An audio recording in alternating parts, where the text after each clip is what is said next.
25 years ago, on March 15th, 1998, the Miami Fusion kicked off their opening game in MLS's third season, becoming one of the two expansion teams in this ever-growing professional league.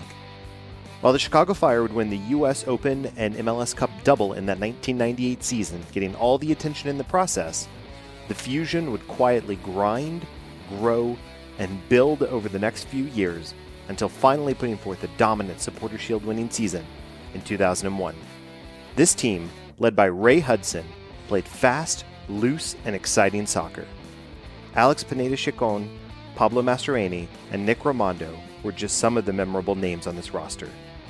This progressive playing squad was bested only by a young Landon Donovan and his San Jose Earthquakes in the Major League Soccer playoffs that year. Despite putting together one of the best seasons in MLS history at that point and arguably since, MLS made the decision to fold both the Fusion and their Florida neighbors, MLS original franchise Tampa Bay Mutiny.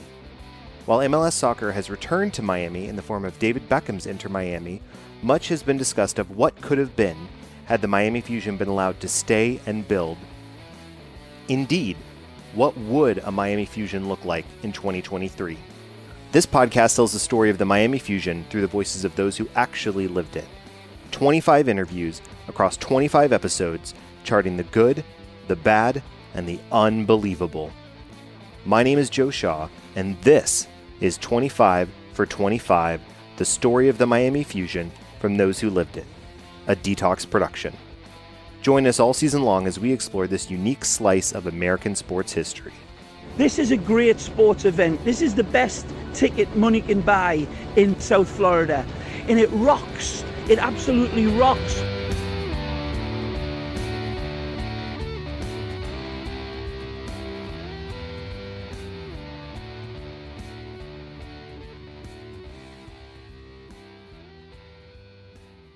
After playing several years in the lower divisions of U.S. soccer for a team called the Long Island Rough Riders, you might think that is all your professional career will amount to. And then something interesting happens. An American domestic professional sports league, Major League Soccer, sets up shop in 1996 in the aftermath of the 1994 World Cup hosted on American soil. Jim Rooney took that opportunity and ran with it. Playing for the New York, New Jersey Metro Stars, now the New York Red Bulls, for his first couple of years before joining this iconic Miami Fusion franchise that we're talking about on this podcast, quickly becoming an established locker room leader and captain for this Fusion team. Jim Rooney provided a veteran presence, a professional head, and a calm and sure demeanor to steady this incredibly energetic side. Jim joins us today for the first episode in what will surely be an incredible series on this podcast as we look back at the Miami Fusion 25 years later. Jim shares some interesting stories, including one of the worst coaches he's ever had in this game, that infamous sports bra moment at the 2001 MLS All-Star Game, and what a 2023 Miami Fusion team might look like in MLS today. Join us for Chapter 1 of 25 and 25, You're the Worst Coach I've Ever Had, featuring former Miami Fusion captain Jim Rooney. Sort of your perspective, your time with the Fusion from the time you're there. So did you join, maybe let's start here. So the Fusion kicked off in 1998. Did you join them during the 98 season, or did you join them in 99 the following year? I joined them on April 1st, believe it or not, because there's a bit of a story involved there. Long story short, I had been with the Metro Stars the season before, and we were going through preseason and the whole 9 yards. And I just got to the point, like, I forget when it was. It was the last time to, set your rosters. And we had Bora Milutinovic come in. So here I am thinking, oh, this is going to be great. 4 World Cups. I loved Alfonso. He brought me to the club. But, as a player, this happens as sad as you are. Yeah. And I was like, okay, this guy's coming in and it's going to be great. He's 4 World Cups. He must know everything. He comes in and, and that season, I led the goals and I did pretty well for my, for the Metro Stars.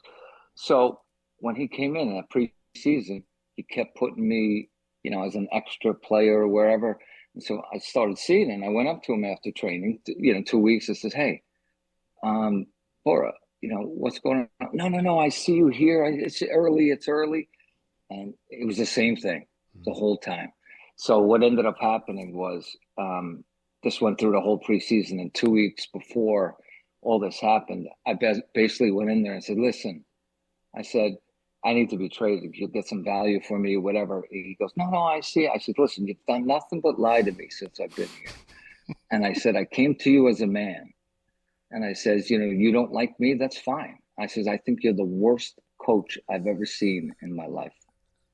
And he tried to pick up the thing. No, and he was surprised. And I says, "Are you?" And honestly, I have to thank the assistant coach at the time, Mo Queen. He was in the locker room at the same time.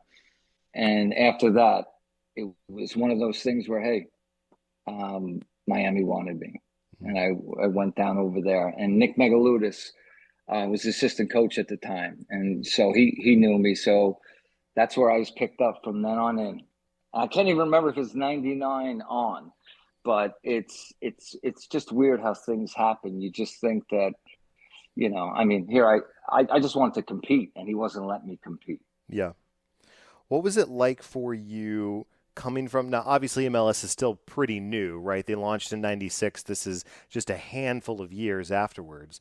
But what was it like coming in from a quote unquote established club, meaning they've been doing this a couple of years, into a truly MLS's first ever foray into the expansion market? What was it like coming into a market that was truly new in that sense?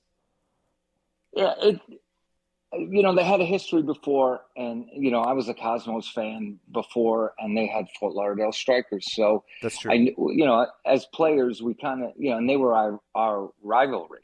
We didn't like them at all, the Cosmos fans. So as a matter of fact, I would used to give Ray Hudson problems over that, when he was coaching. But so we knew that the fans were there, and it just. As a player, when you're involved, and I was involved with, don't forget, every player at that time was involved with, you weren't just a player. You're part of the community. Prior to this, before MLS was USISL, and for Long Island players, every one of us players, we all coached a local team. And what that did was get to know the other clubs, and we spread each of us out, and then all those kids used to come and watch me play, and that was basically the idea of it. So we all were doing that kind of stuff. So, and we had a good idea of what worked and what didn't. And a lot of things I noticed at the beginning were, we had appearances at Sedano's Marketplace, I believe it was called, and it was a Spanish grocery store, like a Publix. So we'd go to Publix, and I'm like, there's no soccer fans. They're going to give us, let's go to the tournaments. Let's go to where the soccer people are. And slowly but surely, when the right people got in, unfortunately, it was at the very end, and we built up momentum, but it just wasn't, I believe they had their mind made up towards, contracting us there. But we knew the fans were there, and it was excited, and it's just, they didn't kick off in the right way. Yeah. So knowing what a hotbed Miami, we've seen, even now, right? So as we're recording this, it is MLS's 28th season, I believe. Mm-hmm. And they just had a huge kickoff weekend across the slate. So many teams, so much coverage in the media landscape. And the fact that you see Inter Miami, right, have such a huge presence in the market, and the involvement with David Beckham, Phil Neville. They had Joseph Martinez come over from Atlanta. Prior to that, they had Gonzalo Higuain. And so taking a look at what they've got now and thinking about where they were when you were involved with them, and then even going back further with NASL, what do you think the league did or has done differently this go around that they weren't willing to do back with the Fusion? I think the biggest thing they had is they what they have now is belief as an owner. Whereas in the past, it was, let's be honest, it was a bit of a long shot in certain aspects on how big they wanted to grow this. Our home stadium was Giant Stadium. I believe I remember hearing at one stage, just to put on the lights and have security for the parking and everything, it was like $100,000. Yeah. These are not our stadiums. So I think initially what really saved us, obviously, is Anschutz, the big guy, but also like the Crafts. And what really saved us, I believe, are those big sports guys who, no matter what anyone said, they believed in it. Yeah. And I think we were very lucky in that regard, because, even up in New England, when I went up there to play, I mean, the stadium, everything, I mean, Jonathan Kraft, when you met him, he was really into it. Yeah. And he really wanted to. So when you meet people like that, you see it and you see what they build. I mean, we've asked a lot of questions as players, and, he was always willing to answer. And I think MLS really got lucky with the people that initially got involved. And I think they did a really good job, especially Anschutz, because they were able to hold on. It's almost like, any stock, they held on. And, that's, to me, because, when I go to the games now, it's totally different. It's, you have no time to think. They're shooting off things and just the announcements and walking around. I went to an Orlando game with my daughters, and, they're sitting there, and my daughter looked and said, "Oh my God, Dad, you played this?" Kind of thing. And I'm like, yeah, it wasn't like this, but it was something like this. It's come such a long way. And the greatest thing for me, because the guys my age, I'm 54 now. Right. Guys my age, we weren't looking to make big time money. We were looking, we were always playing in the leagues regardless of the level. We just wanted to play at the best levels, as long as it made sense, money wise, because a lot of, the beginning salaries weren't that great or even survivable. Yeah. So it's just one of those things. I really believe you got to give credit to, just certain guys. And, listen, people could say anything they want about Don Garber. Don Garber really made this thing roll to what it is now. And he's made a lot of listen, he made a decision on Tampa Bay and us. But, the funny thing is Dallas is the team that we had heard prior to that was going under. I heard that too. But what ended up happening was they built Frisco. That was in the worst. And so from there, that's when everything kind of changed. It was Tampa and them, because they were the only two league-owned teams. Yeah. So that's right. Because the Hunt stepped in to buy Dallas. Because at the time, Dallas was also a league-owned team. And that's why I think there was the chatter about Dallas getting contracted. But then at one point, you talked about Anschutz and Kraft and then Hunt.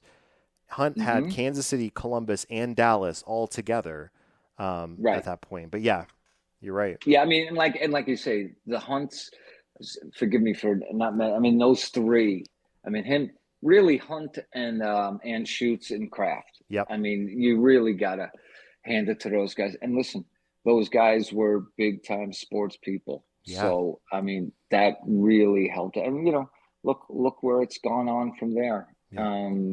All to them. Yeah, definitely. Really. I want to wind the clock back a bit, and let's go to 1999. Let's party like it's 1999, if you will. And let's talk. I did. Let's talk about. So it was. I want to pause for a moment and talk about. Just for half a moment, you talk about going to the Orlando game and what a spectacle that was. I went to Q2 Stadium in Austin during their inaugural year because I wanted to experience. Now, I've grown up Dallasite, Dallas fan. I was at the Cotton Bowl. I was at South Lake Dragon Stadium. I was at Frisco Stadium. I've been all over the Metroplex. And at our height, we could not get to the level that Austin was at in that year one. It was unlike the only time I'd experienced that level of intensity and spectacle. The only thing close was when I went to see a Millwall game in England. I mean, that was as close as I got. Yeah. And it's wild. It is Yeah. not the MLS of yesteryear. That's for sure in a lot of respects. Yeah, and like I said, you see that stadium and Yeah. the production. I mean, there's no expense spared now. Mm-hmm. And like I said, they deserve it all. And the best thing about it is, for me as a former player, I mean, just we never had that youth Yeah. academy attached to a pro team. And to me, I often see that, and I think of the young kids that actually can see that. I mean, that's just, I mean, I even saw it from the Cosmos, and yet there wasn't a league. I still dreamed it, Yeah. and here you have young players that really have an opportunity, and it's a great thing to see. Yeah. It really is, especially you can see the partnerships with the school districts, you can see the partnerships with the communities, and you have teams like Dallas, right? Or even Charlotte, actually, selling homegrowns before they even make the first team, just based on pure talent and potential alone. It's incredible. It's totally different. Yeah. Going back to 1999, when you joined the Fusion, you're part of the Fusion.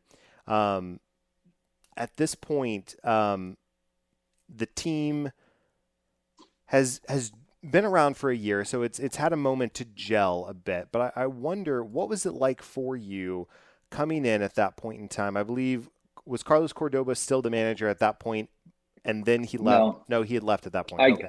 Oh, that's right. Yeah, that was in '98. I came in when Evo Wortman came That's in. right. Okay, so what was it like coming in under Evo, and then sort of getting acclimated to the team, and then eventually assuming that leadership position? Yeah, well, first you mentioned being acclimated to the team. I had to get acclimated to the weather. That's true. Going from New York to Miami. Yeah, I came in, and 9 in the morning, and we're running around warming up, and I remember the sun felt like it was right here on my head. Oh my God. And I was just saying I said, we training this every day? And they're like, oh yeah, brother, here we go.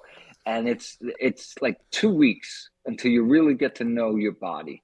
Yeah. What you need, water, and all that stuff. But it was so hot going there. But the one thing I would say, Evo was an excellent coach. Yeah.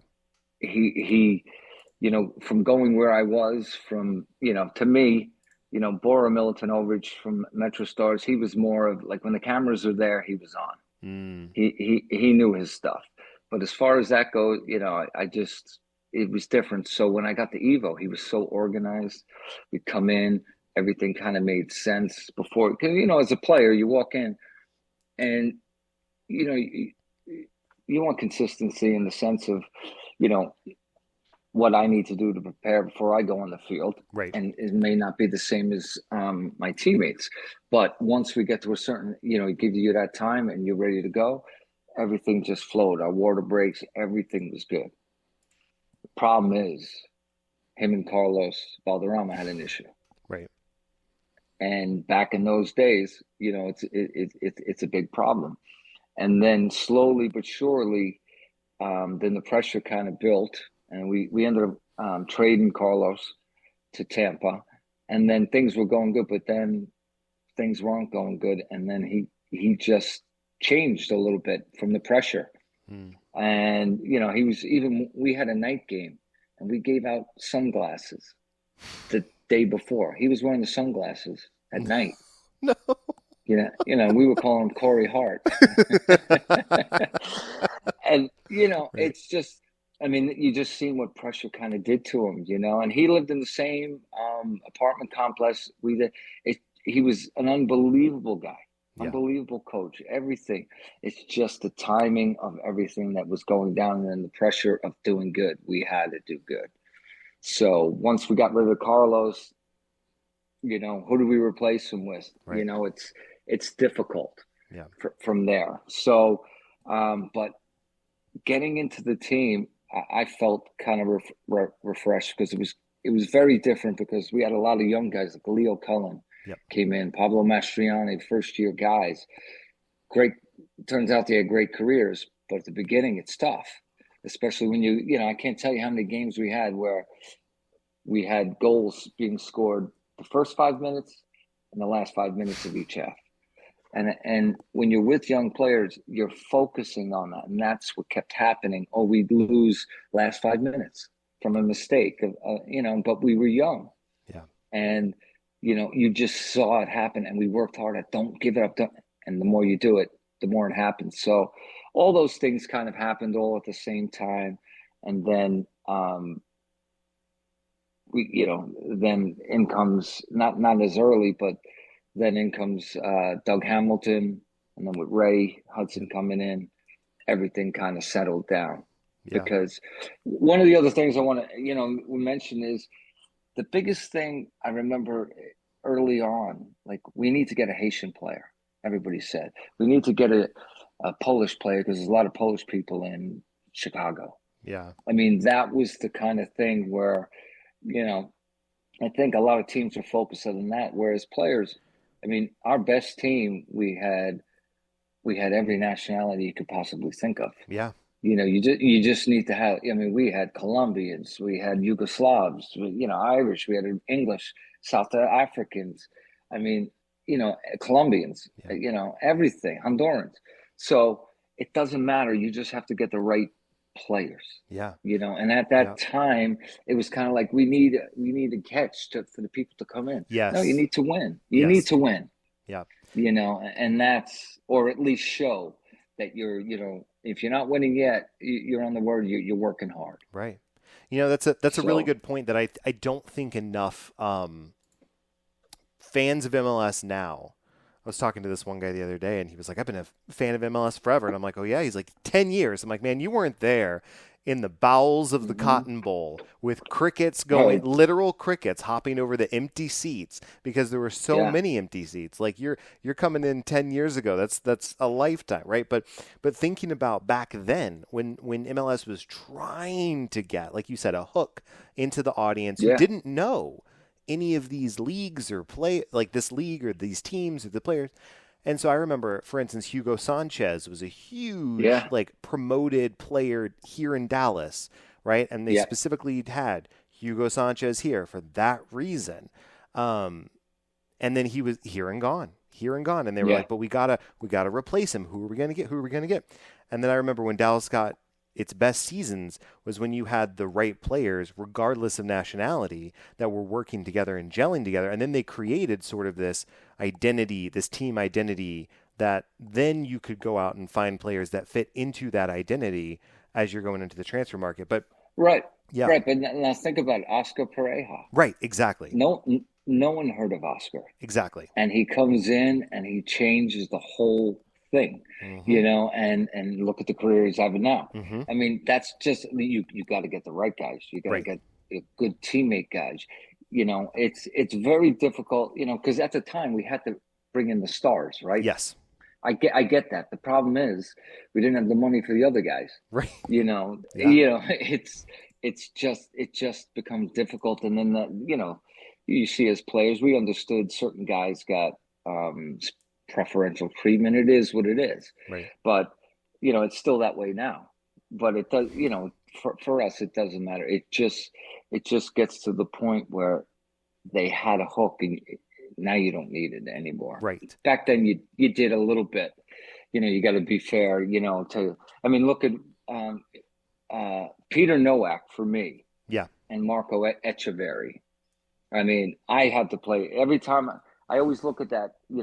Once they came over midfield, they were my responsibility. Right. And, playing against those guys, I mean, I just tried to get them angry and hit them and, do our thing, let them think of me. Right. You know? And I used to be able to I could never do it to Peter.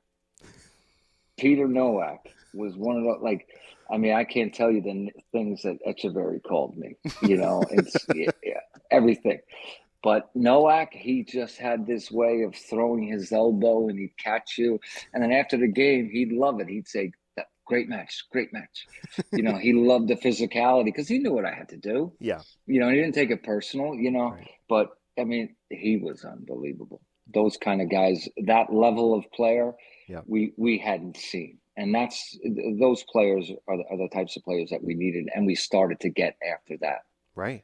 I mean, you bring up Peter Nowak, and it made me think of, he's not the coach of Philadelphia now, obviously, but Philadelphia Right. Union here in the 28th season, 2023, they almost won the Supporters Shield and MLS Cup both last year. And they started out, all these previews, who's the big name player on this team, and Philadelphia, the headline is like, you got a bunch of hard working blue collar guys, right? And no real names, a couple names here and there, right? Andre Blake, goalkeeper of the year, a couple of names, but no real names.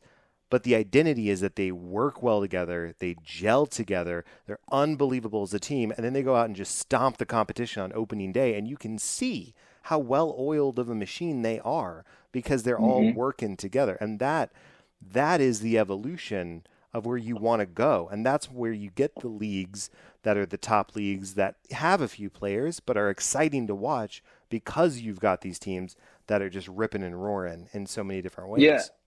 And it's funny that you mentioned Philadelphia because when I watched the games this week and when I saw them, I wanted to see them. And again, just see how if you look at their lineup, they're playing a 4-4-2 and a diamond. Yep. And it shows like that, and it's different. And that's something different where that used to be the way it is. Now everyone's 4-3-3, 3-5, what it is, 3-4. And it's just, and you see the way they play, they understand every aspect. I mean, to beat that team, you got to play a full 90 minutes. Yeah. Easy. Yeah. I mean, and it's one of those, I mean, they have a great goalkeeper with Blake. Yes. You see those. I mean, it's just, those are the guys that, I mean, we don't really know them. Right. In a sense, all over the place. And even the guy, I watched the Austin game. Yes, that's with center forward. Driussi. Yeah. Yeah. I mean, what a talented player. And to me, those are the players. And, I think MLS should be just like what it is now. Yeah. For the likes of players like Almiron. Yes. It moves on. If you get that reputation, and we could sustain the league, and we could become. But for now, that should be a major part of it because I mean, I don't think people realize, like in America, it's almost like the last frontier because Europe's tapped out everything, and realistically, American players are not expensive. Right. Weston McKennie is now, but prior to that. Going over to Germany, he's not. Right. So if you do your homework, and that's what I'm saying, with the leagues here, MLS has become very important. Yeah. For teams all over the world. Yeah, and you give players like Almiron and Driussi and even Pepe here in Dallas before he went over to Europe, the opportunity to play in a high stakes environment with the lights and the glitz and the glamour. Sort of, I don't want this to sound insulting, but sort of with a safety net, meaning you get a little bit more of an opportunity to recover and make people forget when you have a bad game. Whereas you see things like in the EPL where if you make a mistake, you have a bad game, you don't get many other chances to make it right. Like that's about it. So it gives you the opportunity to hone the craft in a way that very few leagues can give you nowadays. Right. And this is the thing for me. I mean, if you really listen to it, you'll see it too. I mean, you have to remember, we're still Americans. Yeah. In a foreign game in their minds in a lot of ways. If you just watch the likes of Christian Pulisic playing for Chelsea, and he takes a shot and it goes over the bar. They say, oh, he messed up his stat, but if Mason Mount does the same thing, it's he's just unlucky. Yeah. And, I had a little time going, over in Europe when I went to the with MetroStars. I wanted to play. Back then, they didn't really have loans or anything like that. So I wanted to go and train. So I ended up training and playing in Ireland. And, that's not even a good league, and they just think that they could have come over and played. Yeah. It's just we just don't have that respect right now. Even now, Yeah. the more respect we should. Guys like Tyler are changing that view Yeah. in England, but and it's not helping with the American owners. Chelsea's doing bad. Right. They just don't like it. Right. When Yeah. it's the Americans are involved. Because we watch the Premier League, and that's what everybody wants to do. And listen, our players are good enough. They Right. just need the opportunity. Yeah. And this is why the MLS to me is so important, because a guy like, remember Carlos Bocanegra, he played 4 years fully. Yeah. And he got it under his belt, and then he went over to Europe. And to me, at least, when if you're starting in the MLS and you got to, he did 4 years. It was a different time, but even if you do 2 or 3 years, you're going to get playing at the right time in the right age of your development to understand. And then if you want to go ahead. Yeah. But I think that's the real benefit of us. And the other benefit of the MLS is making all the other CONCACAF teams better. Yeah. I mean, It's true. We're killing ourselves as well. I mean, it's the same thing in Europe too, with England.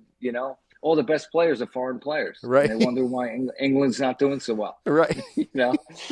It's the same thing for us. Yeah. Going to the 1999 season when you were there and playing with the Fusion, I know from a statistic standpoint, y'all made the playoffs, but what was it like? I fondly remember 1999 in my mind, right, as the year of Jason Kreis. That was the year where he topped the Golden Boot race with Stern John and Roy Lassiter. But what was it like for you playing against some of these prolific strikers on the team in Miami? And at the time, y'all were every team had kind of middling attendance, but trying to keep interest locally and also keep results tight on the field. Yeah, I mean that's the thing that everybody doesn't seem to understand. I mean, everybody's aware of what's going on. Maybe we're not aware totally. Like, even for example, that last year, you just heard rumors, but it was even the second year, you got people coming in and the owner trying to talk to you and blah, blah, blah, and seeing that it's a young team. And, I'm looking around my locker room and I'm seeing young players. And we had like 7 really young players, so you have to give those guys time. And that, for me, I knew at the time I was still trying to fit in myself. They were just trying to figure out a way, what's the best way for us to stop the bleeding. Right. Really. And, it got to a point where no matter what we did, it just didn't work. It wasn't for a lack of trying. It was just, I think, knowing now, inexperienced players. I mean, Echeverry's, caught Jeff Cassar out on a 50-yard. I think it was the goal of the year. 50 yards out playing. We were up for a corner, getting ready to score, and he scores. I mean, every little thing like that. I mean, we were on the blooper reel. Yeah. There's just nothing you could do about it. Yeah. And it was just a very trying year. And it was just basically, okay, we never thought that, it was going to go. But we just have to try and keep continuing to get better. And then there's frustrations of not starting. And, the funny thing is that people don't understand at the time. When you had players that, remember the college draft, and all the players that played in the ACC, if they got drafted, because ACC was the best kind of conference at the time, all those players had an attitude like, well, I played the ACC, so I should start. I should be playing.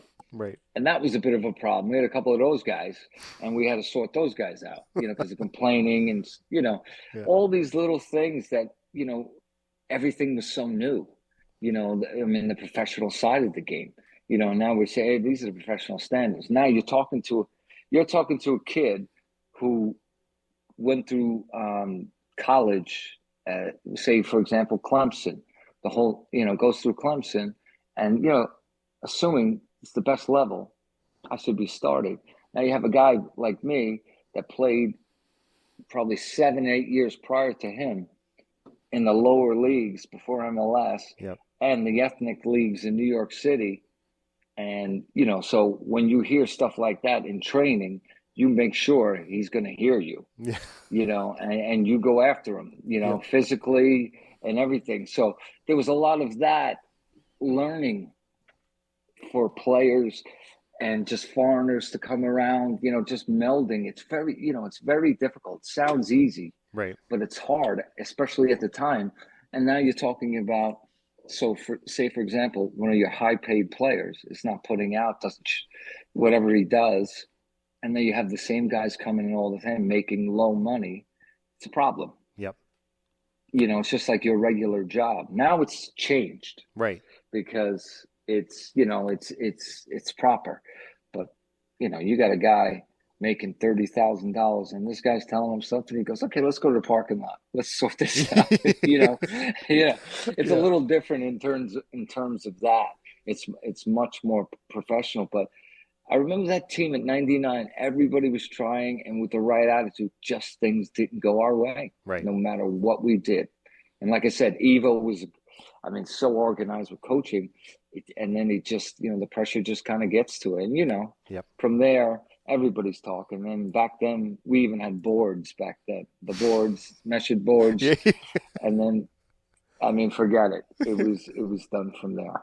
What were some of your early memories or just memories in general, maybe that year or the next year, of the travel in MLS and any Open Cup games? I mean, something I was trying to explain to somebody the other day was how someone would take a cross-country flight, right, New York to LA, in coach, and be waiting to board with just regular, class, like boarding class 7 or whatever, right? Like just tossing your bags in and get going. None of the private flights that we see today, none of the shuttles, which I'm glad we've grown in the thing, but just like people can't seem to wrap their head. Wait a minute, this isn't minor, this is professional.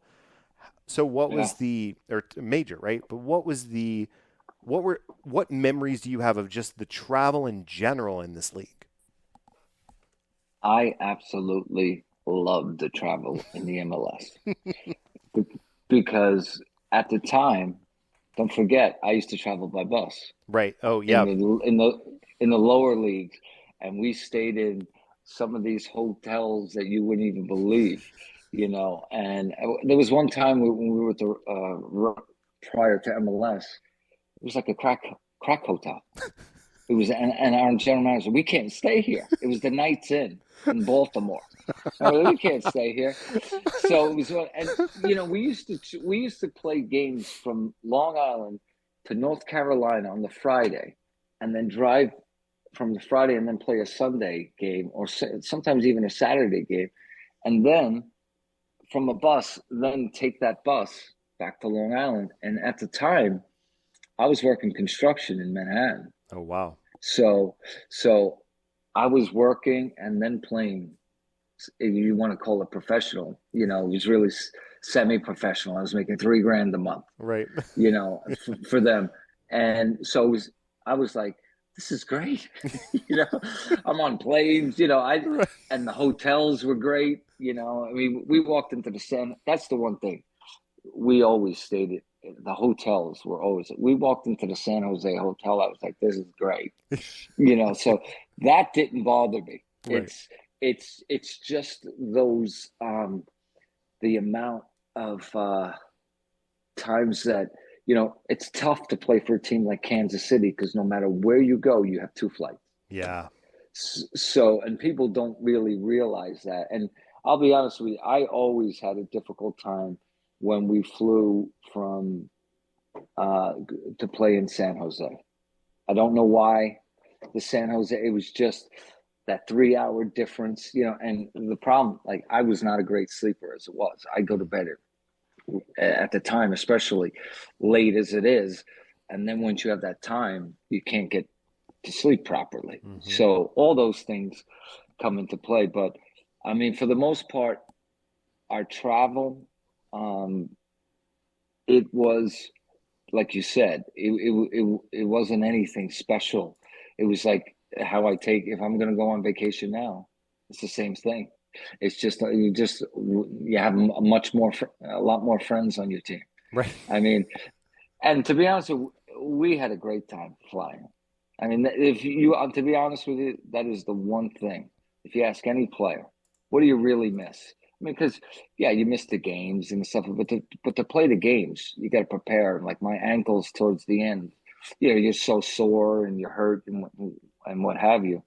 Um, it's really the camaraderie of the guys. Yeah. You're just around, and I mean, I remember being in the airport in Atlanta, and Duke was playing the national championship game, and we were sitting in TGIFs, and I think it was something like a TGIFs there, and we wanted to see the rest of the game, and we had to board. So then all of a sudden, over the loudspeaker, it comes, "Hey, we'll give you a $500 voucher if the flight's overbooked." Right. $500 voucher. So we heard that. I'm like, wait a second. We could stay, watch the game, have a couple more drinks, because it was after. I think I'm going to take it. So I walked over to Ray and said, "Ray, any changes that we have no training tomorrow, whatever you want to do." Sure enough, we all did it. We watched the game, saved $500 out, and we came home the next day. I mean, those kind of things, like spur of the moment things, just hanging out with pretty much your best friends, guys that you're really, it's not just hanging out with your friends. It's you're doing things with these guys that you'll never do with anybody else. Competing, fighting. They understand what you're going through, and your ups and downs, and even if you have family issues, what's going on. It's those are the things, because you never get it back. You don't talk to guys as much as you obviously do when you're in it. Yeah. And those are the things you don't realize you're going to miss. Yeah. And that's the biggest thing for us moving forward, just the friendships involved. That is something that I think is so key and important is that camaraderie. And you can really see it, especially on the field. You can tell when people have got it and when they're merging well, Right. and you've got that chemistry. I want to shift gears then and talk about the 2000 season, which was it was less successful on the field.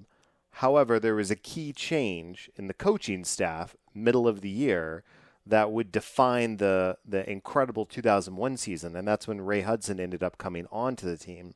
So we talked a bit about sort of the sunglasses at night, as it were, of Evo. Yeah. But what was it in 2000? Miami had been around for a bit. Attendance was continuing to dip. You're probably hearing the rumblings. People were talking about, is the league going to contract? What is the league going to do? How are things going to move? I mean, and let's put this in a time box for folks. So Miami and Tampa Bay were contracted in 2001. There were no expansion teams, 2002, 2003, 2004. And then 2005, you get Real Salt Lake and I want to say both Real Salt Lake and Chivas USA, who later got contracted, entered the league. Right. And then, again, no real growth for a couple years. And then we've got Seattle in 2009, and then boom, we're off to the races with all these expansion teams. I might be misremembering if someone came in 2006, 7, or 8. I don't think so. But yeah, Toronto came in 2010. You're right. 2007. So actually, Toronto did come in 2007. Okay. That's what it was. I'll never forget Danny Dicchio getting that opening goal. Yeah. His big bald head. Yeah. And but yeah, that's right. So thank you for that. So Real Salt Lake Chivas came in 2005. Toronto FC came in 2007. Seattle came in 2009, and then that's when we started having. And then Vancouver and Portland came in 2011. Boom, boom, boom, boom, boom. So that's right. So there was no real growth as far as those expansion cities yet. We had the contraction, and then just sort of let's hold everything. Let's hold the stock, right, as it were, as you're talking about, until we can continue to grow and grow and grow. But coming back to 2000, hearing the rumblings, maybe trying to figure out, like, how can we continue to grow the team, coaching turmoil, Ray Hudson comes in. I want to ask you, sort of as a leader of the team at that point in time, What was your mentality when results aren't going the right way? Evo leaves and then Ray comes in. Yeah. The funny part about all that, when that was going with Evo, because prior to that, things were coming in the paper, and Evo had said, some players had said something in the paper, and he had some problems with it. And then the next day, 2 days later, Evo said something about the players in the paper, and the players had a problem with it. So there was all sorts of, that's how tense it was, Right. and it got to the point where, Ray was our television announcer, and he used to sit behind me on the flights. And that's how me and Ray became friends, Right. Just talking, he'd ask a couple of questions here and there, and we just became friendly and blah, blah, blah. But the thing with Ray was so positive. I mean, that's the biggest thing about Ray. Listen, we know the shit's falling, it's crumbling down. Yeah, we're fucked. What are we going to do? And it comes to the point where, listen, there's only one way out of it. We've got to stick together and go on from there. Look, let's play football. Regardless, let's play. Ray had, Ray prior to that, which most of the players we wouldn't know at the time. I mean, Ray was obviously, when he was hired, he was the community. This is unbelievable. He was the community, what was it? Community director. And basically what Ray was doing at the time was going to all the schools, right? Doing appearances. And he would, a big assembly.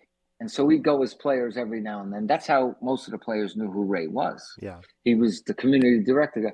So we would do things with, elementary, and we juggled the ball, and then Ray would come in with the teacher. And I'll never forget his big thing was, he says, okay, yes, we're doing that. And he goes, wait, hold on a second. And, he'd have little kids come up, and then he goes, okay, you kids are doing great, and the pros are doing great. He goes, hey, does anybody want to see if their teachers can do it? So he had them heading a ball, right? Teaching them how to head a ball, to throw it up and do all this. So then the teachers come up and all the kids are screaming, get the teachers up, Yeah. So now he has a line of like 8 teachers. And he did this all the time. And all of a sudden he'd go, and, obviously we're working with a Nerf ball. Right. For the little kids, And so all of a sudden he goes, wait a second, before we do this, he goes, kids, what do you want the teachers to do? Do you want them to do them with the Nerf ball, or do you want them to use the really hard one? And then that just erupted for the kids. And now the teachers are throwing the ball, and they're hitting their nose, the whole 9 yards. That's who the young players thought who Ray was. They didn't know he was the former player, the icon. And they realized real quick when he became the coach, they announced his name was way louder than anybody else's. Wow. He was like a rock star the first time, coming out. I mean, it was unbelievable when he took over, and, that fed the belief of the players, like, hey, these fans really love this guy. Let's hear what he has to say. And Ray was so genuine. Yeah. He's the player. He's a player's player. And he's like, listen, I mean, honestly, when he had signed Ian Bishop, Ian Bishop was the big player, and he comes in, and I noticed in the midfield, Ian kept going back. He was signed as the attacking midfielder. So Ian would get the ball off of the center backs, and I would just say, you know what, Ray, he tends to like to get the ball off the center backs. I go, there's no point me and him both back. I go, do you want me to push up further up the field? And he goes, all right, whatever you want to do, whatever you think is good. Yeah. And if it made sense, he was all for it. And the only thing that Ray said to each and every one of us, he goes, listen, you have total freedom on the ball. And he says, the only thing is when it breaks down, he goes, you get your ass back as soon as you can in your defensive positions. And that's it. No questions from me. And it was as simple as that, and it got to the point where our trainings, as it is, when things aren't going back. One day, well, I should say to you, when he did get the job, he come to me and he made me the captain. And he had said to me, listen, a lot of things are going to go on and a lot of things you may not understand. He says, but I'm going to have a go at you in front of other people. And he goes, and if you say one word back to me, he says, you keep your mouth quiet, just take it. And I was like, all right, in a normal conversation like me and you are having that, right? That's no problem. I can accept that. Right. Now come to halftime when things are not going well. And there was one game where, in fairness, Preki wasn't on. Yeah. That's right. Preki was playing for the Fusion at this point. Yep. Yeah. And Preki wasn't on. And, Preki was a great player, yes.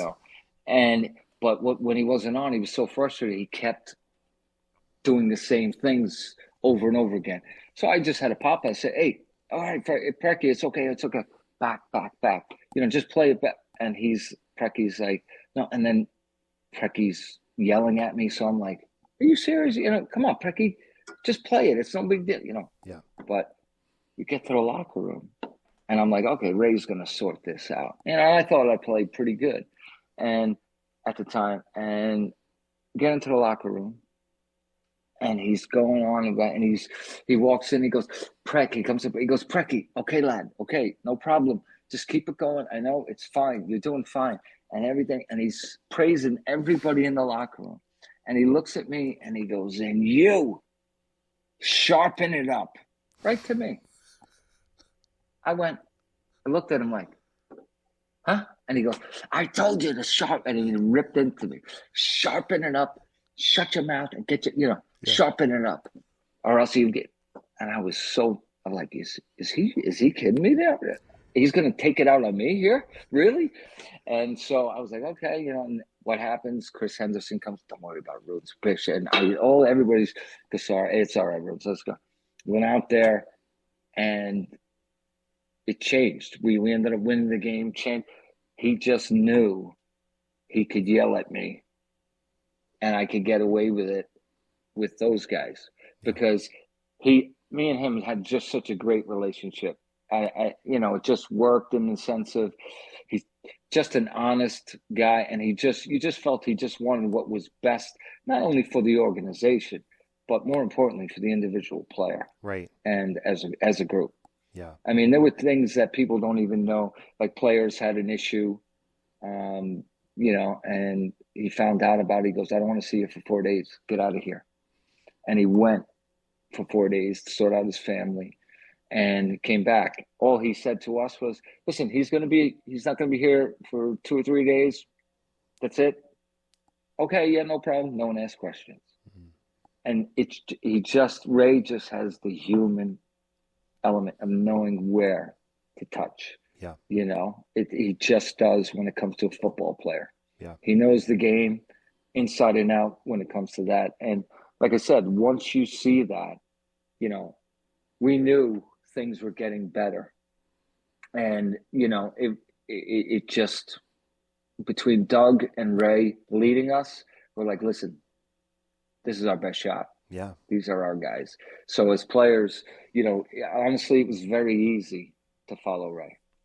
That's incredible. That really does shine in the player's coach, right? And then the human element, because at the end of the day, we've all got something we're struggling with or we care about or we're carrying that is outside of the game. And so to be able to see that and be able to reach in and connect with each of the players on that level, it's too, unfortunately, rarely seen in a lot of respects. I think we're seeing it a lot more now in different ways, but it definitely took a while to and get here. And that's the thing that what people think of Ray Hudson and his quotes, and he's a great TV announcer and he has all those stuff. I mean, honestly, he's a wordsmith, and the things he thinks of, he loves the poetry and all this kind of stuff. Complete opposite of me.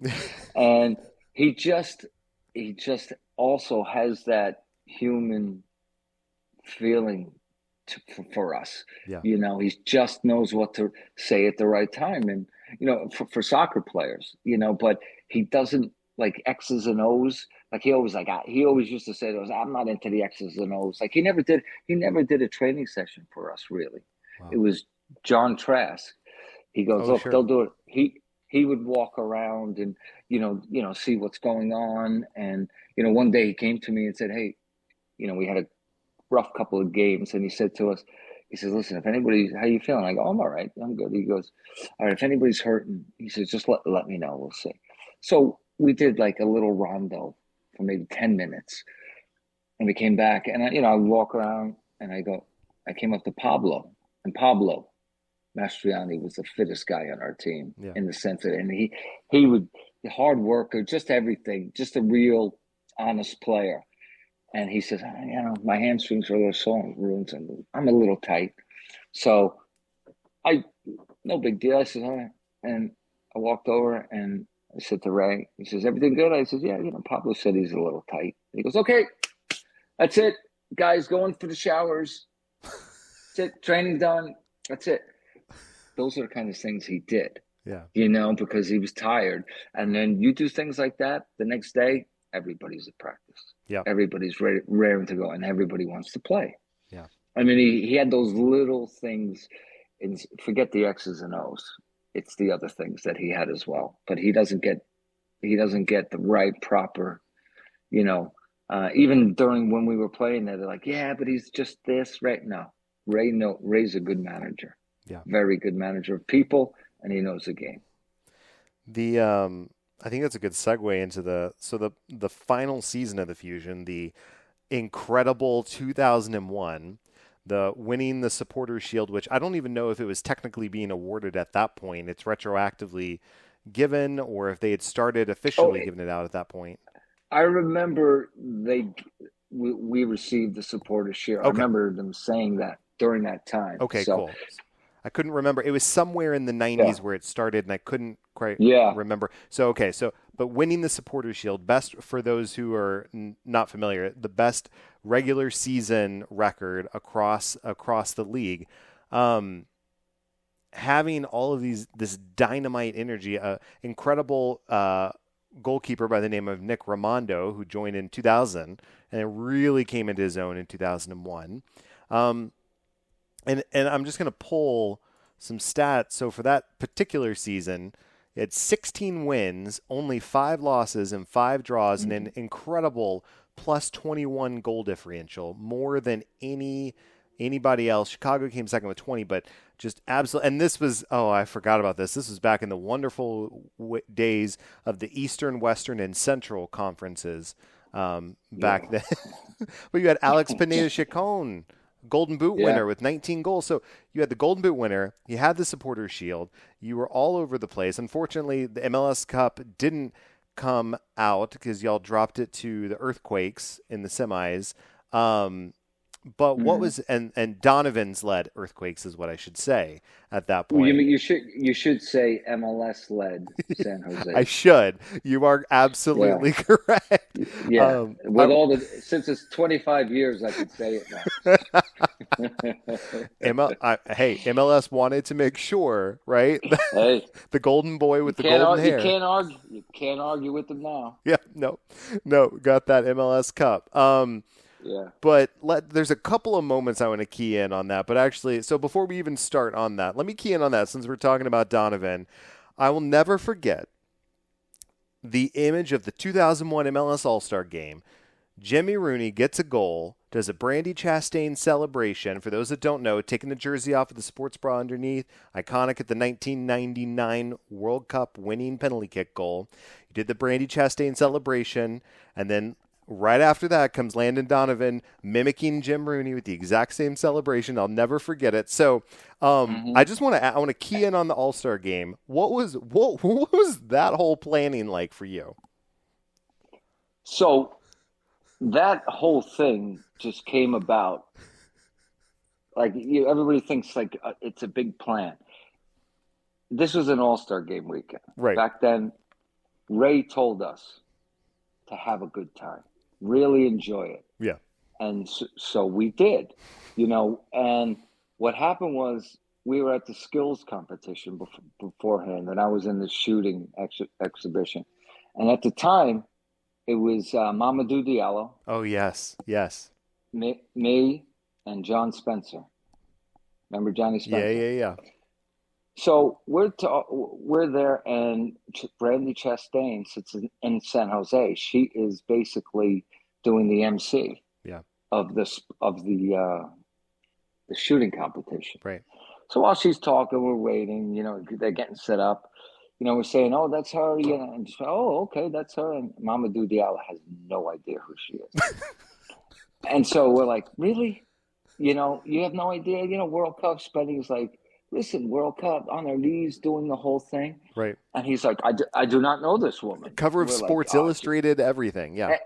Everything. Right. So, then we're making fun of him because he's from Africa. I says, "You didn't see it in the African paper?" All that kind of stuff.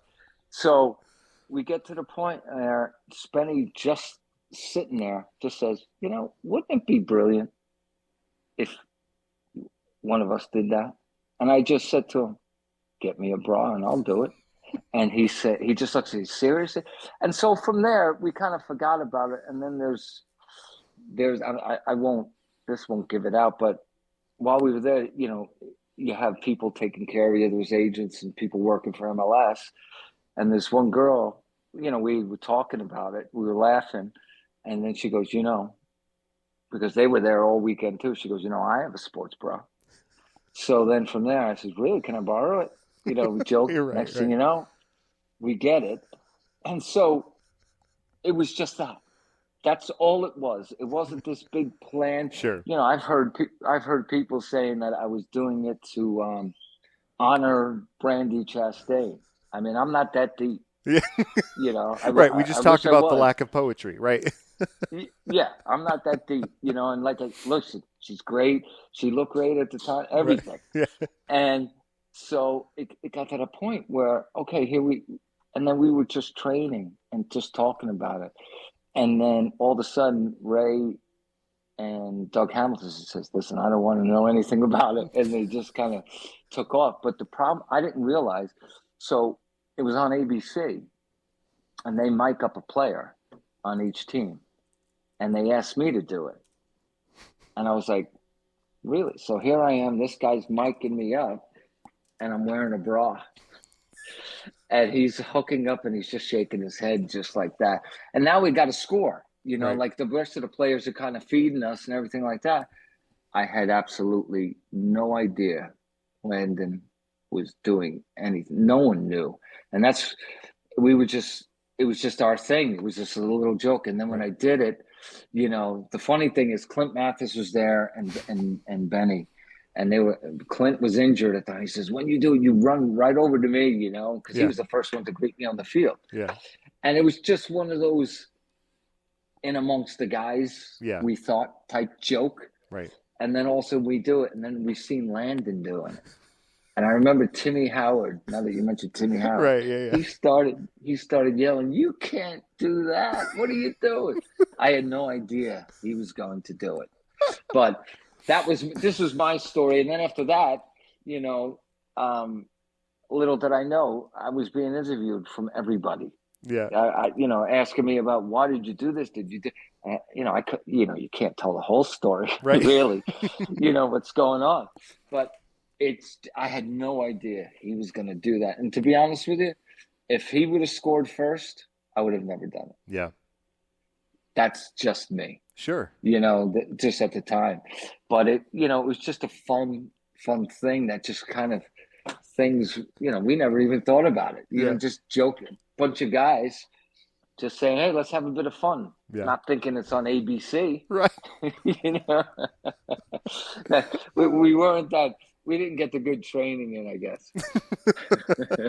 Oh, that's incredible. Well, that season, right, memorable for many reasons, one of which was the All-Star game moment. And we talked a bit about Ray, and what I love about how you were talking about, I remember this. So as a young kid enjoying soccer, so I grew up playing hockey, but soccer was my game that I enjoyed purely as a fan. Yeah, I played a kick around game, growing up as everyone did, but I didn't play it the way I played hockey. And so for soccer, I could really just obsess over. And so even as a young kid, not really know anything about the X's and the O's, not know anything about the Dutch total football of the 70s, right? Just watching MLS because that was the only thing that I was watching growing up.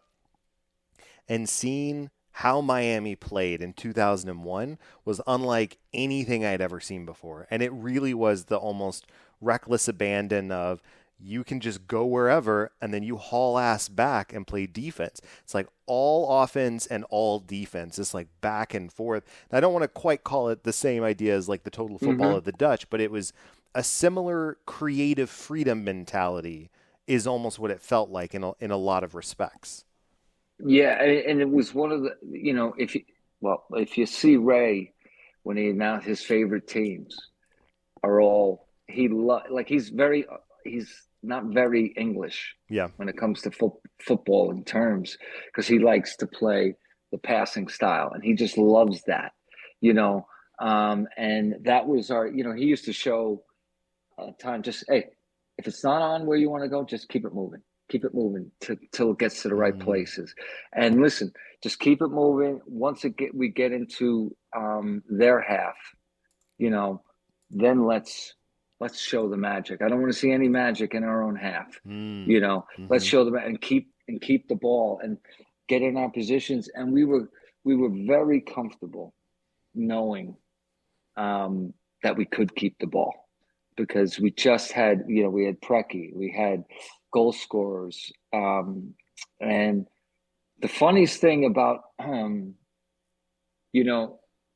Alex Pineda-Chacon, I mean, he was considered, people don't know, and we didn't know this at the time, he was considered the Pelé of Honduras. Oh, wow. Before he came over. He was 10 years at Olympia, and he was a goal scorer. He played for Honduras national team. He had a great name, the whole 9 yards. So when we signed him, I remember we were waiting on him coming, and when you see him, he's like this big. You're just holding up your pinky finger, yeah. Yeah, he was tiny, right? And the thing about him was, we thought he'd be a bigger guy. Right. I mean, listen, I'm telling you, he looked like a high school kid. So, like, with no muscle tone, no nothing. And so he came in and, obviously, remember I told you how, he's from Honduras, but the South Florida heat's a different level. Right. When you're training. So we were getting him in and we were like, well, he was struggling for so long. And then what happened to us, because we had a bit of fortune, and this will explain a little bit, of it. He came in as like, sort of like his big signing, but preseason we were like, no, he's not strong enough for this league. This is not going good. Right. He needs to adapt here a little bit. So if you look, the first couple of games, he wasn't starting at all. He came, and usually when you first get in, I want to say fourth or fifth, definitely around the sixth game is when he started starting. So he missed the first couple of games, and he still scored the most goals in the league. Yep. And while we were training, we weren't sure about him.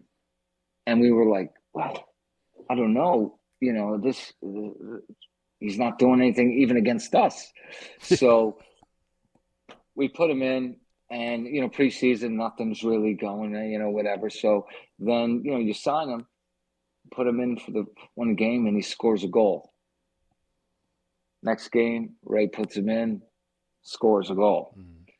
Does it again. So at one point, Ray says, I don't think he's ready to start, but he keeps scoring. So what the heck are we, we got to go. Yeah. We got to go for it. And the thing during that time, he spoke very little English. And do you remember that saying? Can you hear me now? Yes. Sprint. Yes. It was singular for a bit. Right? Now it's sprint. Yeah. That one guy, that's the one thing I think of him. That was his first English words.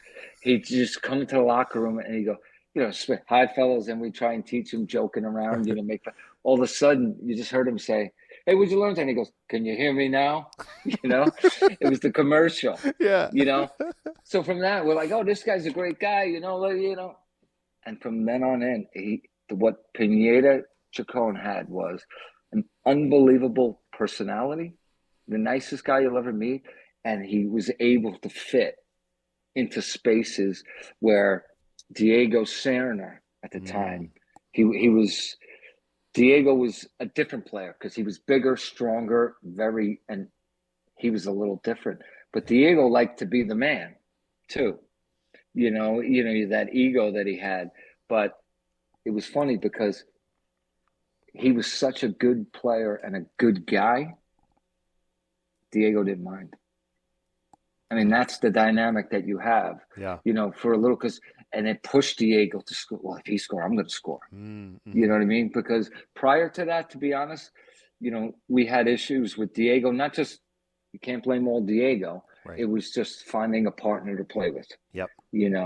And to be honest with you, even when I played with Diego, sometimes the first 5 minutes, you give him the ball, and depending if he gave it back or did the simple thing, you knew you were okay. If he tried to change the play of attack by himself, we knew we were in trouble. Mentally he's a little off. He's not following the plan, and right. But this is what happened. They both helped each other so good because Benita Chacon was such a good guy. Everybody wanted to help him.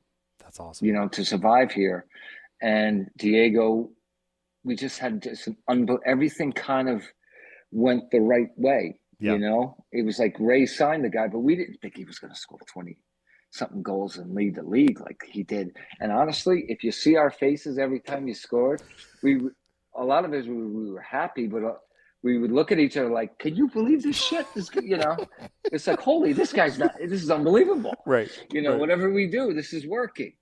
So, but like I said, we just had it going, and we all trusted each other. If I gave the ball wide, I knew it could come back. I wasn't worried about it. Yeah. And that's a big thing amongst the teams. I mean, just look at Man City now. Yeah. All those great players, they flow the ball. If you get one guy that's feeling it, it could disrupt the whole thing. Yep. And what did we have? We had a leader in Ray that demanded it, and everybody listened to him. That was his demand. That's that's the difference in coaches. It's yeah. Demands. What do they demand and what they let players get away with? And the biggest thing, you don't like to bring these up, but our first major issue we had was earlier on this season in New England. And, it was 2 players, our main players, and he suspended them. Wow. As much as it killed him, he suspended them right away, missed the game. They begged him not to do it. He says, "No. This is the way it is. I'm sorry, you did it, not me." Those are the things people don't know about Ray Hudson. Yeah. He knows how to run an organization. And for me as a player, when you see that, it's my friend that got it, but you're like, hey, he's right. Yeah. He's right that, he shouldn't do this. This is what we got to do. Won't happen again. Puts everybody in line. And a lot of things went our way. But the reason they went our way, because between Doug Hamilton and Ray Hudson and, Eric Eichmann and John Trask, they had a great working relationship throughout the whole thing. Eric and John took care of the field stuff. Ray took care of the mental, just everything about it, and everything else, picking players. I mean, from then, Ray, any player that Ray signed worked out for us. Yeah. I mean, he knows his players. So we had a lot of luck in that sense, but we made a lot of our luck. And it really started the year before because we had a good U.S. Open Cup run. And that's what Ray said, listen, we're really going to push it. We can't do anything elite, but we're really going to go. And we made the final. Yeah. So we lost to Chicago, but it's just one of those things. That's what that really solidified, that Open Cup run solidified us to see, hey, if we tighten up a little bit, get a little more serious, we can do something. Yeah. That's incredible. Success. Yeah. That's incredible. What was it like as we're starting to wind down the journey of this wonderful trip down memory lane of the Miami Fusion? Walk me through when you heard the official news of the contraction, post Supporters Shield, the playoffs were over, you gotten kicked out by MLS's own San Jose Earthquakes. What was your off season like? When did you find out about Miami. Well, basically, we had heard rumors, Right. and then you come up to it, and you kind of like, we had the disappointing thing. If you look at the semifinals, we played in San Jose, complete shambles, red cards. Diego Serna got a red card in the game, and he played the next game. So you figure that one out. What? They took the red card away. Yeah, you look at it, they took the red card away. He played the next, and it's just so many. Can you imagine if we won, what they would have done? So listen, you don't want to say conspiracy theories types of things, Sure. but there's a lot of things that happened, and they kicked Ian Bishop out the second game. So it was all that kind of stuff. So while it was going through, we weren't sure, and so we ended up getting, I want to say, through the whole off season. I mean, they knew, but they never let us know. And then what happened was they had an expansion draft. So what they did was they called all the players of Tampa and Miami Fusion and a conference call, and we all had, Jim Rooney, you're on? Yeah, we're on. Okay, all that stuff, and both teams, and they told us that, look, we're going to have a dispersal draft. This was like on a Thursday. Jeez. And they said, we're going to have a dispersal draft. You're going to on the Friday. And so what ended up happening was they had the draft on the Friday. And then the Friday, New England had picked me up. And Fernando Clavijo called me, are you interested in coming? Before I sign you. And I was like, well, what's going, the whole thing. And we're like, okay, yeah, absolutely. And so when he picked us, that we had to be there on a Sunday. So we had Saturday. This was for preseason, by the way. Yeah. So if we just had one day to know where we were going, Saturday, pack our gear and head out. So now that I think about it, it's a little easier to do that than to hear us all complaining. We had no time to complain. That's true. Before I knew, we had 4 of our players in New England's locker room. Yeah. So it was. Listen, I think it got to the point that, I've heard that they had a buyer for the Fusion. Wow. And they had it all set, but our owner wanted $20 million because what he put into, and we had a buyer for $15 million, and they got just so sick of him. They're just like, no, this ain't working. And then his mentor, he came in with, I forget who the guy was, for the New York guy, the first guy. That was his mentor, and he was out of the league. So then they just kind of got him out of the league, I guess, from there. So that's where the contraction thing. But we had 4 days we learned everything in a amount of 4 days. And before I know it, I was up in New England, and now we had to move from there. So was it fair? No, but I want to. There's certain things in business, I think, that players don't understand at the time. Looking back on it now, listen, we're in the middle of it. Of course, you're going to be bitter. You take away, one of the greatest teams, and we were just starting. Yeah, and that's the shame of it all. As a Fusion player, we just don't know what could have happened. That's very true. And I do want to point out, you said that the owner wanted $20 million, had a buyer for $50 million. For context, folks, David Beckham paid $25 million for Inter Miami. So now obviously he paid that, or he had that locked-in price when he came into the league in 2007, because you couldn't get that much for an MLS franchise now. But it's just interesting, the dollars. Well, you left, you went, you played for the Revolution at that point. This has been an incredible trip down memory lane for the Miami Fusion, the 25th anniversary. I want to say, is there one final memory that you have that you want to share with folks about your time in Miami? There's so many memories. And the one thing I will say, we talked about Jeff Cassar a little bit, and I'll tell you a little bit of the story from his you'll get it from him. But talking to Ray, and he'll probably confirm it or not. But when Ray was going to figure out who's going to be the starters for our team, he told us all. He says, "Listen, I'm going to pick the starters, and you'll all have 4 games. I don't care what you guys do. Now's the time to work, get your thing going." And from the beginning of preseason to the end of preseason, those guys who are starting the first game, you're going to be starting in the first 4. So, as a player, you're like, okay, here we go. So we're doing that. And Jeff Cassar and Nicky Raimondo in the goalkeeper battle.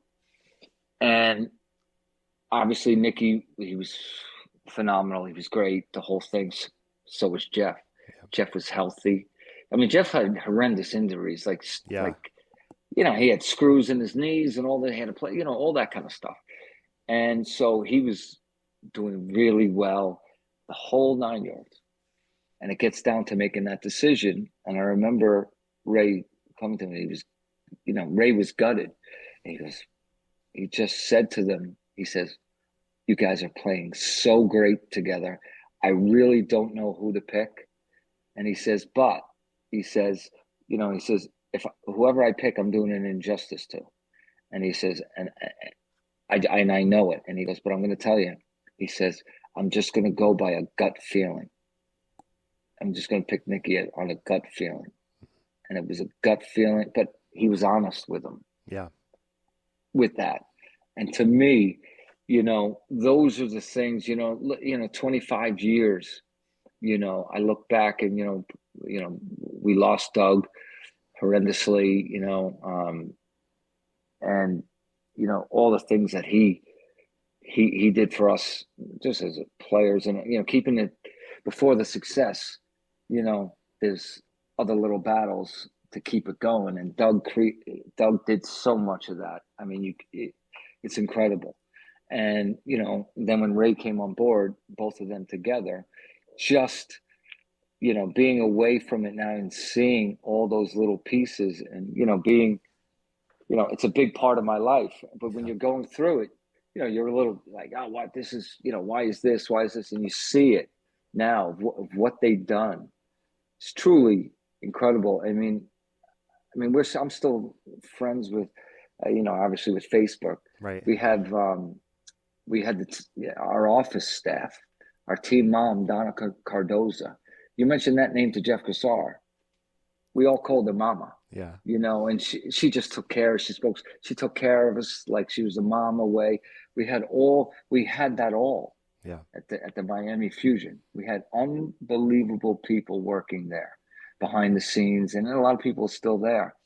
And, my thing is, it seems as it was deemed as a failure, but there were so many good, hardworking people there. Yeah. That it wasn't a failure, because if you say it's a failure, you're looking at what we did as right. It didn't exist.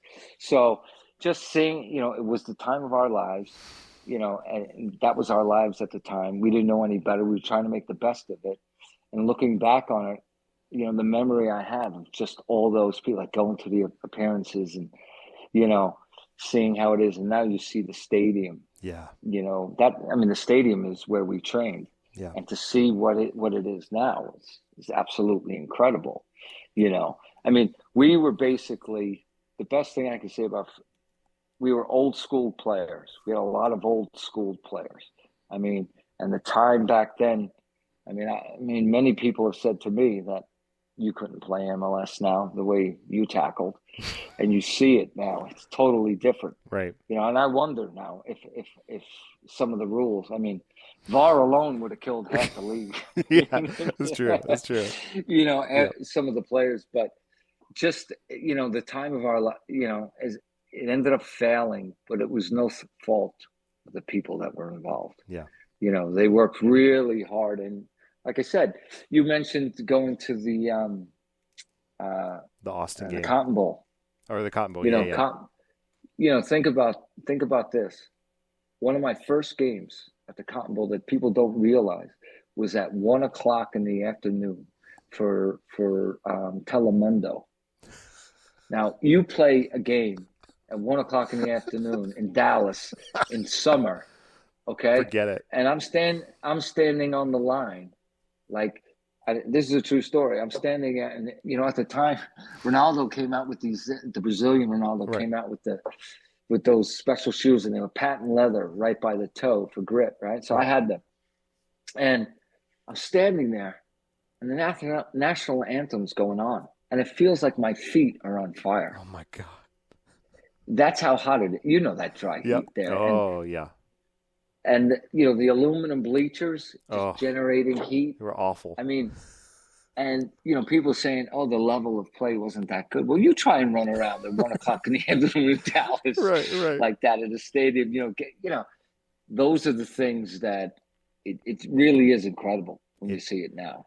The differences, the players that we have to do. And listen, to me, it's great to see. It really is. I mean, it's become a proper league, and every player, I think this is what we strive for. Yes. I like the way, I think we can end it with this of, it was an old school team, but I think the team dynamic was a little ahead of its time for MLS. I don't know that MLS was ready for that style of play, but they got it, and now you're seeing it. And now, I mean, when this is out, people will know this and they'll go back and listen. But right now, all these rumblings about Messi coming to Miami, like, could you even imagine back with the Fusion, someone to the caliber of a World Cup winner Lionel Messi coming and playing for Miami? It's incredible. Jim, thank you so much for taking this trip down memory lane with us. I appreciate it. Anytime. Thanks again. No problem. 25 for 25 is a Detox Podcast production. Music production provided by KCWM on Spotify and YouTube. Recording, editing, post-production, and hosting has been completed by me, Joe Shaw. If you would like to follow along with this podcast, you can subscribe to it directly wherever you get your podcasts, or by subscribing to the Detox Podcast feed. For more information about this and other Detox-produced podcasts, be sure to go to detoxpodcast.com. That's DTALKSpodcast.com, and a special thanks to all those who took the time to share their story with me. If you want to continue to support this podcast, please share it with a friend and rate and review this podcast on Apple Podcasts, Spotify, or wherever you're listening to it currently. Though Miami fans nowadays are decked in pink, I'll always bleed blue and yellow. #Fusion Forever.